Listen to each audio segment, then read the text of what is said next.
If you are complaining about me defending my family, you get out of this house. Um, you do know that this house belongs to my father, right? So if anyone's leaving, it's you.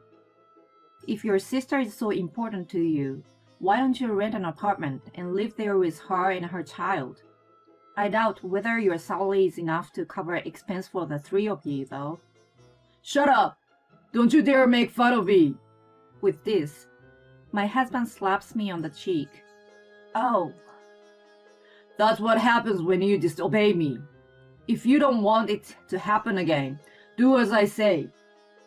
my name is Kate, and I'm a 34 years old office worker. I currently live with my husband, Corey, and our 6-year-old daughter, Michelle. We live in an apartment, which is just the right size for a family of 3. But recently, a certain individual suddenly moved in, and it has become a big problem. The certain individual is my sister-in-law, Judy. Out of the blue, she came to our house with her 3-year-old daughter. According to Judy, her husband is an abusive man who constantly harasses her at home. It seems he's physically violent too when things are rough. She said she was afraid of what would happen to her daughter if she stayed, so she came to our house. Her parents' house is in the countryside, and she doesn't want to move out of New York because her daughter just started kindergarten. Corey heard his sister's story and welcomed her into our house without any questions. Well, if that's the case, I'll be fine sheltering her for a while.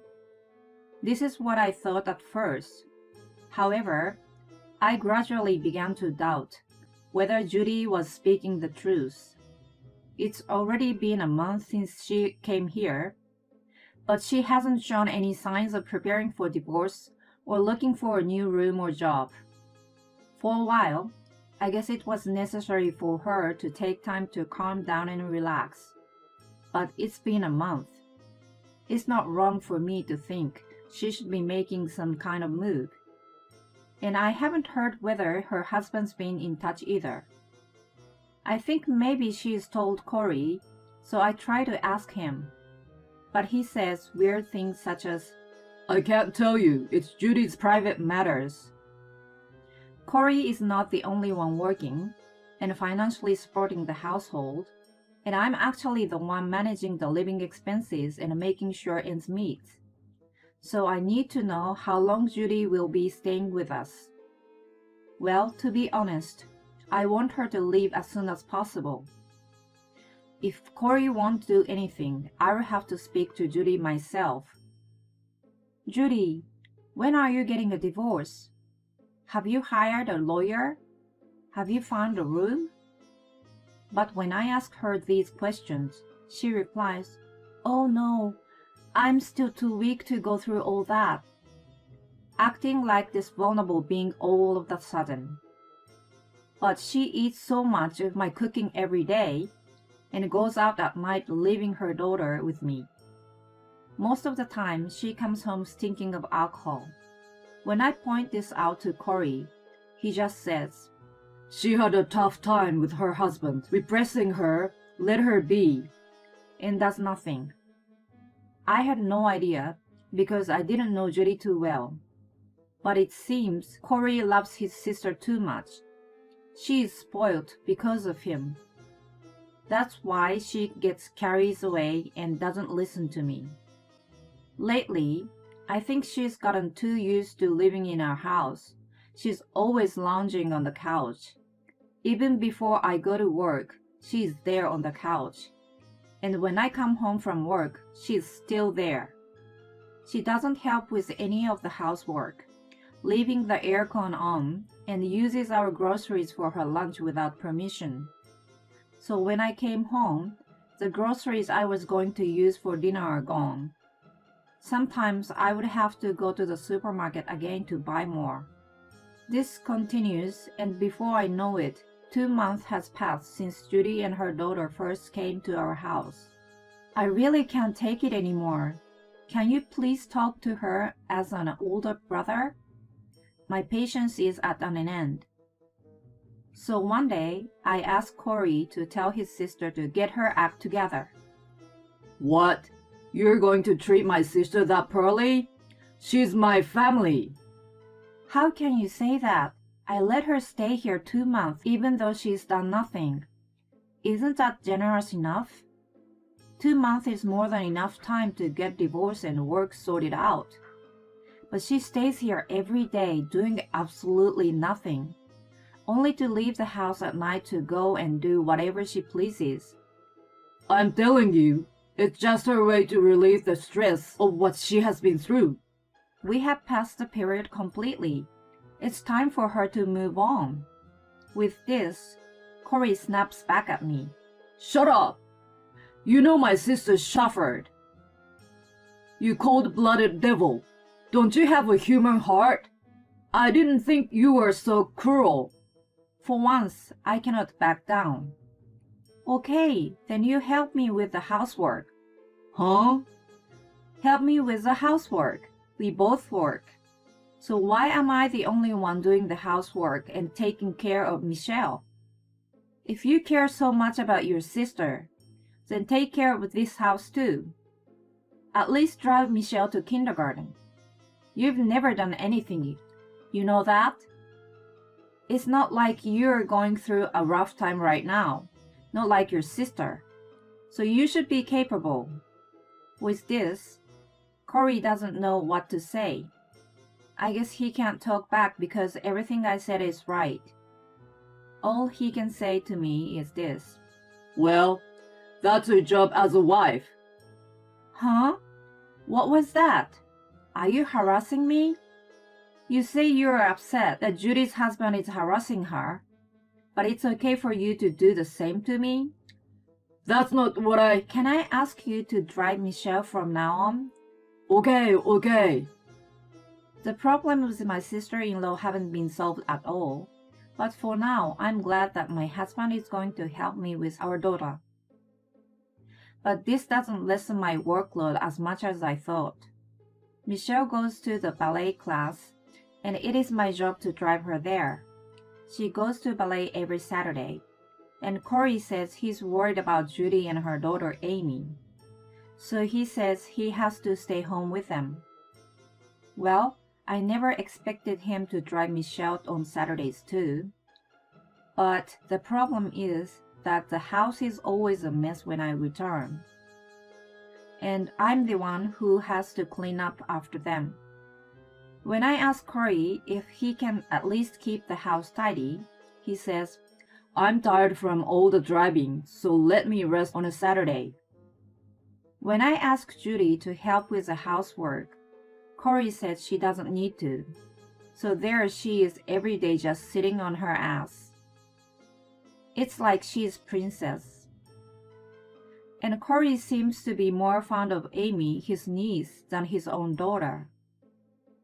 It worries me that Michelle always seems so sad. I once asked her, "What do you talk about when Dad picks you up?"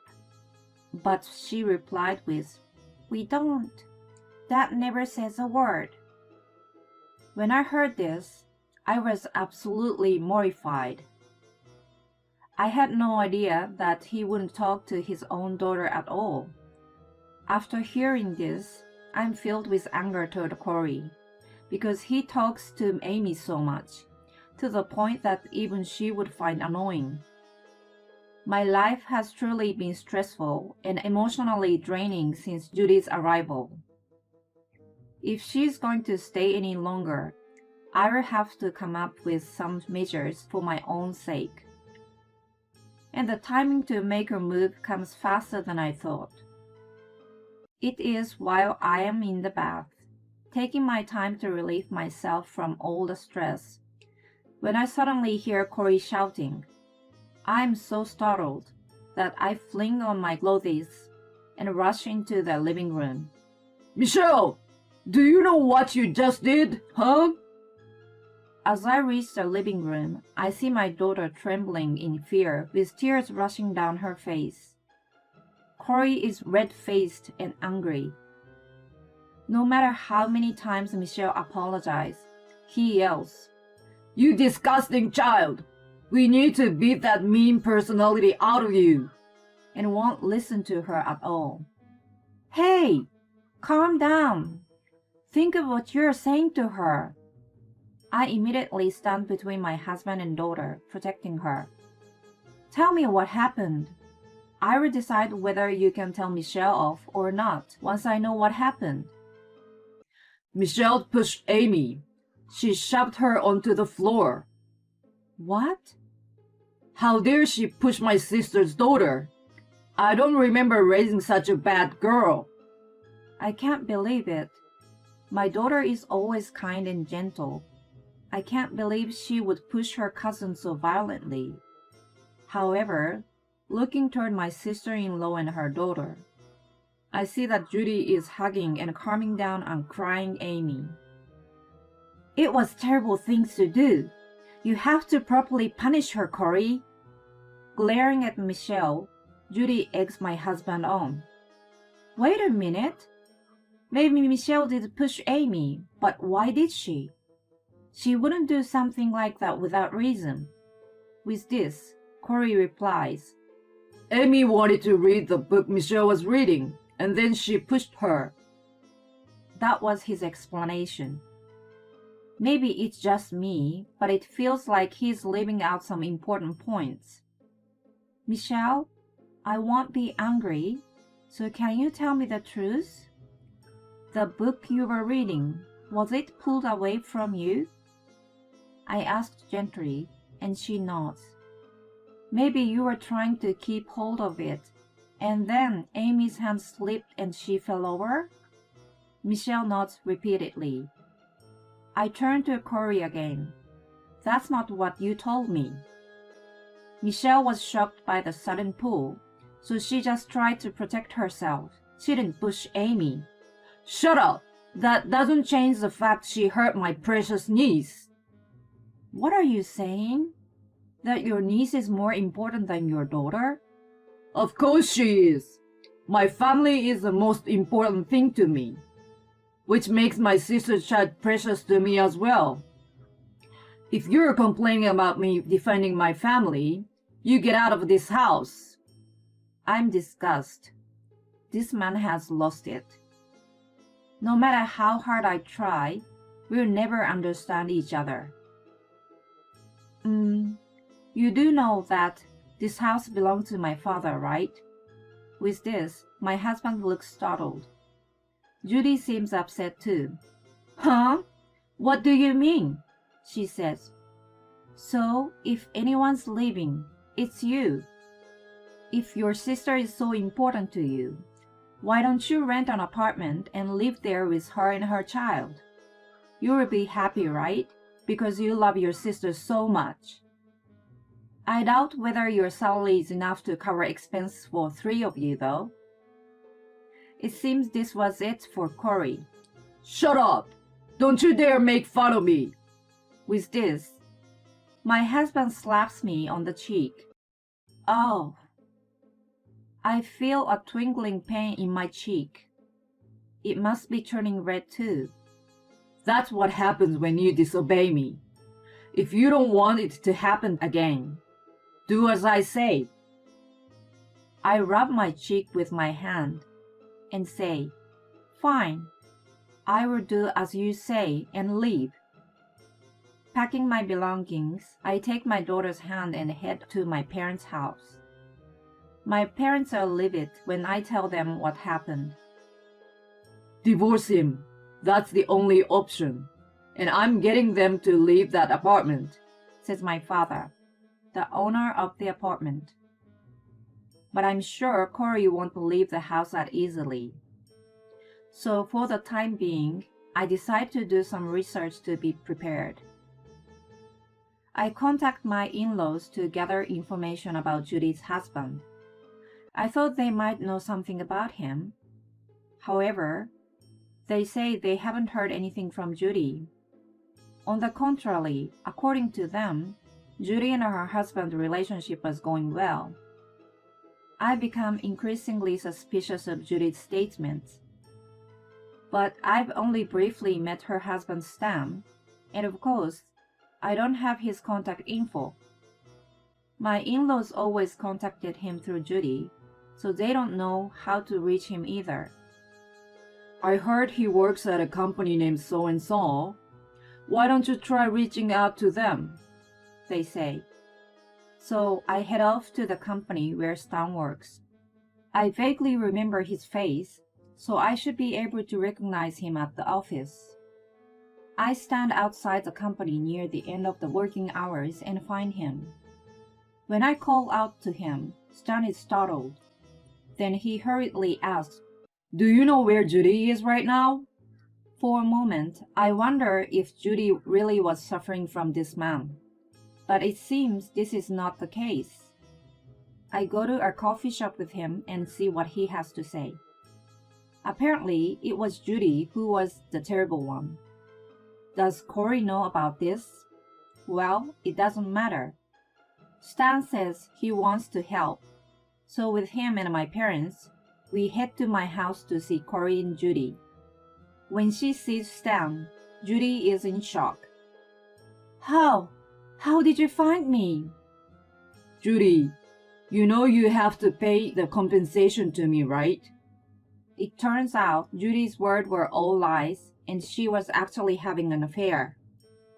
To top it off, Stan had already divorced her, and Judy fled to this house because she didn't want to pay him.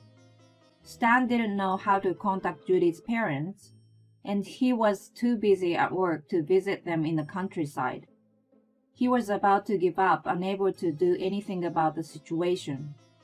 Are you still going to take your sister's side? I asked Corey. Of course, it's his fault if his wife is cheating on him. He answers. Unbelievable. Great. No need for me to have any tolerance for this man anymore. I'm divorcing you, and I want you out of here as soon as possible. You are trespassing on my father's property. I've got a medical certificate, and I've filed a damage report for a slap to my cheek.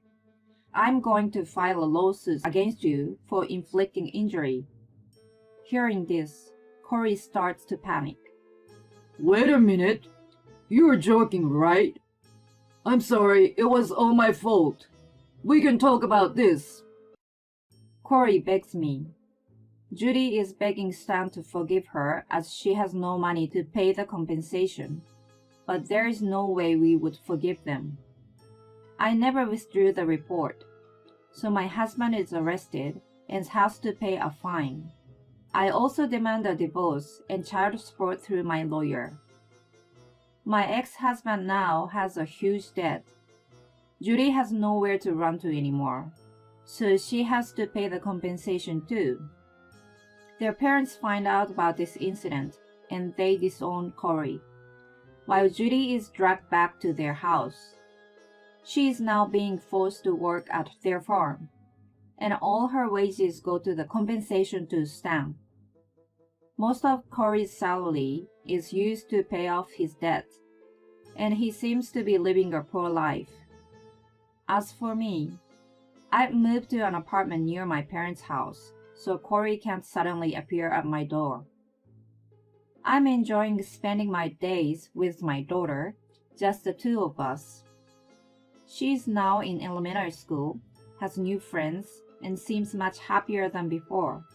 I'm hoping to continue working hard to raise my precious daughter. Loving his sister too much and injuring his wife? What sort of husband is that? His parents seem decent, so I wonder why these two siblings became so monstrous. At any rate, I'm glad that Kate and Michelle are living a peaceful life now. I hope they continue to live happily together. Thanks for sticking around until the end. Please subscribe to our channel if you enjoyed this video, and see you in the next one.